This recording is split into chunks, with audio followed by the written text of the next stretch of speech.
The strange case of Dr. Jekyll and Mr. Hyde. We're continuing the chapter called The Search for Mr. Hyde. Mr. Utterson, the lawyer who wrote the will which gives everything to Mr. Hyde if something happens to Dr. Jekyll, has finally met Mr. Hyde in person, does not like him, and now he has gone to another house, and we will pick up there. "Is Dr. Jekyll at home, Poole?" asked the lawyer. "I will see, Mr. Utterson," said Poole, admitting the visitor. As he spoke, a large, low-roofed, comfortable hall, paved with flags, warmed after a fashion of a country house, by a bright open fire, and furnished with costly cabinets of oak. "Will you wait here by the fire, sir, or shall I give you a light in the dining-room?" "Here, thank you," said the lawyer, and he drew near and leaned on the tall fender. This hall, in which he was now left alone, was a pet fancy of his friend the doctor's, and Utterson himself was wont to speak of it as the pleasantest room in London. But tonight there was a shudder in his blood. The face of Hyde sat heavy in his memory. He felt, what was rare with him, a nausea and distaste of life, and in the gloom of his spirits he seemed to read a menace in the flickering of the firelight on the polished cabinets, and the uneasy staring of the shadow on the roof. He was ashamed of his relief when Poole presently returned to announce that Dr. Jekyll was gone out. "I saw Mr. Hyde go by the dissecting-room door, Poole," he said. "Is that right when Dr. Jekyll is from home?" "Quite right, Mr. Utterson, sir," replied the servant. "Mr. Hyde has a key." "Your master seems to repose a great deal of trust in that young man, Poole," resumed the other musingly.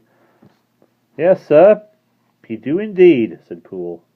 "We all have orders to obey him." "I do not think I have ever met Mr. Hyde," asked Utterson. "Oh, no, sir, he never dines here," replied the butler. "Indeed, we see very little of him on this side of the house. He mostly comes and goes by the laboratory. Well, good night, Poole." "Good night, Mr. Utterson." And the lawyer set out homeward with a very heavy heart. "Poor Harry Jekyll," he thought. "My mind misgives me. He is in deep waters. He was wild when he was young, a long while ago to be sure, but in the law of God there is no statute of limitations. Aye, it must be that, the ghost of some old sin, the concert of some concealed disgrace, punishment coming, periclado, years after memory has forgotten, and self-love condoned the fault."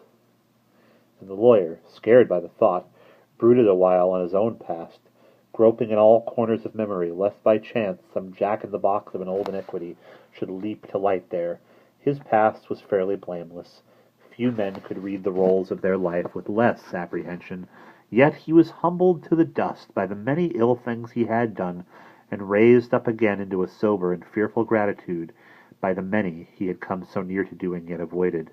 And then, by a return to his former subject, he conceived a spark of hope. This Master Hyde, if he was studied, thought he, must have secrets of his own, black secrets by the look of him, secrets compared to which poor Jekyll's worst would be like sunshine. Things cannot continue as they are. It turns me cold to think of this creature stealing like a thief to Harry's bedside. Poor Harry, what awakening, and the danger of it! For if this Hyde suspects the existence of a will, he may grow impatient to inherit. I must put my shoulder to the wheel. If Jekyll will but let me, he added. If Jekyll will only let me.